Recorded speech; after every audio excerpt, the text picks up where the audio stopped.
کرتے تھے, بکتے بکاتے مدینے میں آ کے بکے, پھر نگاہ مصطفیٰ میں بک گئے صلی اللہ علیہ وسلم. بڑے تگڑے قبیلے سے تعلق تھا. یا حضرت عمر نے فرمایا میں آپ کو گورنر کا جی کہ جیسے آپ کا حکم ہے امیر کی بات ماننا, گورنر بن گئے.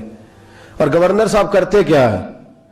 گورنر صاحب کا حال یہ کہ گورنر صاحب نے وہی پھٹے پرانے سادے سے کپڑے پہنے اور ایک ہاتھ میں چھڑی پکڑی ہے, کبھی ادھر گھومتے ہیں کبھی ادھر, مدائن کی گلیوں میں گورنر صاحب گھوم رہے ہیں. اللہ اکبر. جہاں سواریاں اترتی تھی نا شہر کی, لوگ جو کرایہ لے کے گھوڑوں پہ سوار کرتے تھے, جہاں وہ لا کے اتارتے تھے, وہاں ایک شخص اترا, مہمان آیا کسی کے گھر میں مدائن. وہ شخص مہمان آیا تو اس کے پاس بڑے بڑے بکسے تھے. اس نے حضرت سلمان فارسی کو گھومتے دیکھا, کہنے لگے او غلام ادھر آئے نا, او بولیے او غلام ادھر آ. حضرت سلمان فارسی کہنے لگے جی جناب. کہنے لگے میرا سامان اٹھا اور فلاں گھر میں نے جانا, چھوڑ کے آ. جرت تو کرے کوئی جرت تو کرے کونسلر صاحب کو بھی آواز دینے کی, طاقت تو کرے کوئی, ایک معمولی سپاہی کو بھی کہنے کی جو نہ سب انسپیکٹر ہے نہ وہ کسی عہدے پہ فائز ہے, صرف ایک سادہ قوم کا وہ پیر, اس کو کہہ کے تو ادھر آؤ غلام. بھائی گورنر کوئی کہہ دیا. گورنر صاحب نے سر کے اوپر بکسا اٹھایا ہے اور گلیوں میں گزر ہے, کہتے ہیں بھائی غلام کو رستہ دے دو, ذرا سامان وزنی ہے, ذرا غلام کو رستہ دے دو, سامان وزنی ہے, پیچھے ہٹ جاؤ, ذرا رستہ دے دو. شہر میں داخل ہوئے تو لوگ دوڑے آئے, کہا حضور ہمیں دے دیں. فرمایا نہیں, اس نے مجھے کہا ہے غلام اٹھا. وہ شخص شرمندہ ہو گیا, کہنے لگا حضور مجھے کب خبر تھی کہ آپ گورنر ہیں, غلطی ہو گئی, میں غلام کہہ بیٹھا. حضرت سلمان فارسی رو پڑے, فرمانے لگے تو میرا محسن ہے, تو نے تو مجھے میری اوقات یاد کرا دی ہے. میں غلام ہوں, میں کھجوریں بیچا کرتا تھا, میں مدینے میں نوکری کرتا تھا, تو نے اچھا کیا ہے. فرمایا نا تو میرا محسن ہے, تو نے مجھے یاد کرا دیا, میں کیا نا اب میں ہی لے کے چلوں گا. رستے میں جا رہے ایک شخص دوڑا آیا, کہنے لگا حضور وزنی بڑا ہے مجھے دے دیں. یہ بادشاہ ہے, فقیری ہو رہی ہے, حضور وزنی بڑا ہے مجھے دے دے, میں اٹھا لیتا ہوں. تو حضرت سلمان فارسی فرمانے لگے پہلے وعدہ کر قیامت کے دن میرے گناہوں کا بوجھ اٹھا لے گا. وعدہ کر, تو کہے گا اللہ کے حضور کے یا اللہ سلمان کے جو پاپ ہے ان کا بوجھ میں اٹھاتا ہوں. کہنے لگا حضور میں تو اپنا نہیں اٹھا سکتا. فرمایا پیچھے ہٹ جاؤ, اگر وہاں میرا کوئی بوجھ نہیں اٹھا سکتا تو یہاں بھی کوئی نہ اٹھائے. حضرت سلمان فارسی رضی اللہ تعالیٰ عنہ گورنر ہے صوبے کے. میرے دوست, ہماری یہ جو جھوٹی انا ہے نا, لوگ میرا استقبال کرے, مجھے اٹھ کے ملے, مجھے پروٹوکول دے, میرا نام جپے, میں ہوتی رہے ہر جگہ, بس مجھے ہی لوگ جانے. اور میرے عزیز اس دھندے سے باہر آ, نفس پرستی کی اس جنگ سے نکل آ, اپنے مزاج کی اس قلت سے نکل آ, اپنے آپ کو جو بات نہیں بھی آتی ہوتی اس میں بھی ہم دخل دے کے اپنا کوئی نہ کوئی پیغام اور جملہ ضرور بیان کرنا چاہتے ہیں. بھئی ہمارا بھی نام لکھ لو, ہم بھی شامل ہیں, ہمیں بھی پتہ ہے اس گورکھ دھندے کا کچھ نہ کچھ, ہمیں بھی شامل کر لو. یہ نفس پرستی کی جنگ ہے, اس سے نکلو. اگر رب کریم نے بادشاہی دی ہے تو اس میں فقیری کرو. کبھی کبھی اپنے کپڑے خود استری کر لینے چاہیے. نہیں نہ بولے آپ لوگ, مشکل کام بتا دیا نا میں نے. کس کے کپڑے استری کرنے کو کہا جی؟ اللہ خیر کرے. میں کیا رہے, میں تو ماڑے دی گل کر چھڑی ہے, بھولے نہیں نا آپ لوگ. کبھی کبھی اپنے کپڑے خود استری, کبھی کبھی اپنے جوتے خود پالش کر, کچھ نہیں فرق ہوتا, اس سے آپ کا نفس کچلا جائے گا. کبھی کبھی نا, کبھی کبھی باوجود موٹر سائیکل اور گاڑی کی موجودگی میں پیدل سفر کر لینا چاہیے, کچھ نہیں فرق ہوتا. کبھی کبھی کوئی آدھا کلو چینی پکڑ کے دکان سے خود اپنے, کوئی نہیں کہنے لگا کہ غریب ہو گئے ہیں, وہ خود ہی انہیں آدھا کلو کھانڈے کہنے دو کو کہتا ہے. کچھ نہ کچھ اپنے نفس پہ بوجھ ڈالیں. بھئی کبھی کبھی آپ بھی, کبھی جو آپ کا ملازم ہے نا گھر میں, اس کو بٹھا کے کہا کریں بیٹھ یار میرا دل کرتا ہے میں تمہیں چائے بنا کے دوں.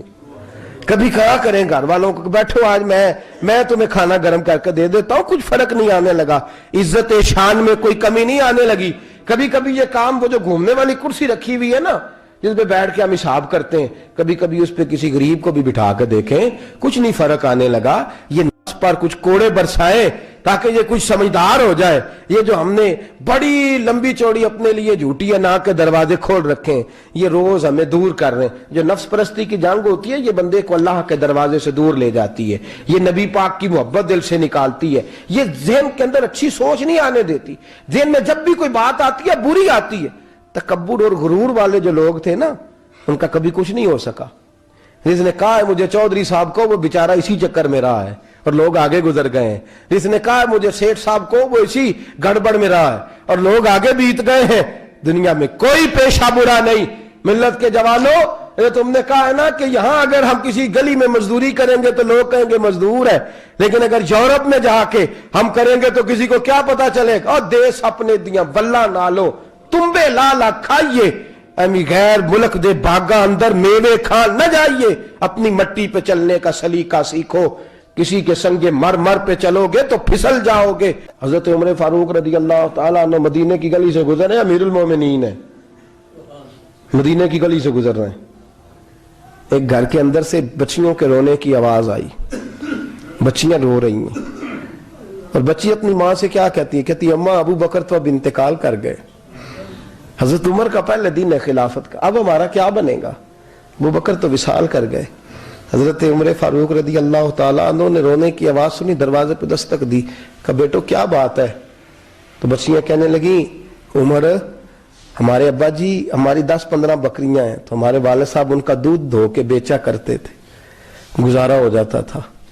جس دن ابا جی فوت ہوئے تو اس دن سے لے کر ابو بکر صدیق روز عصر کے بعد آیا کرتے تھے، ہماری بکریوں کا دودھ دھو کے دیتے تھے، کچھ ہم پیتی تھی کچھ بیچ لیتی تھی، گزارا چلتا تھا. جس دن ابو بکر صدیق خلیفہ بنے تو ہم نے جا کے کہا ابو بکر اب کون دودھ دھوئے گا؟ تو سیدنا صدیق اکبر رضی اللہ تعالیٰ عنہ نے فرمایا بیٹے پہلے تو میں مرضی سے خدمت کرتا تھا، اب تو مصطفیٰ کی امت کی نوکری میری ڈیوٹی بن گئی ہے تو میں آؤں گا. بچیاں رو رہی ہیں، حضرت عمر کو بتاتی ہیں، کہتی ہیں ابو بکر چلے گئے ہیں تو ہم پریشان ہیں، یتیم ہیں، لاوارث ہیں، بھائی کوئی نہیں، کون آئے گا، کون دیکھ بھال کرے گا؟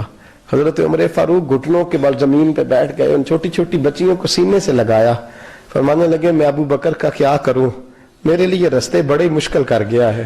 میں اس کے کس بادشاہ وقت ہو کے وہ غریبوں کے گھروں میں آ کے ان کی بکریوں کا دودھ بھی دوتا تھا، امیر المومنین ہو کے یہ رنگ بھی تھا. فرمایا بیٹیوں فکر نہ کرنا، جب تک عمر زندہ رہے گا، عمر آتا رہے گا، یہ نوکری کرتا رہے گا.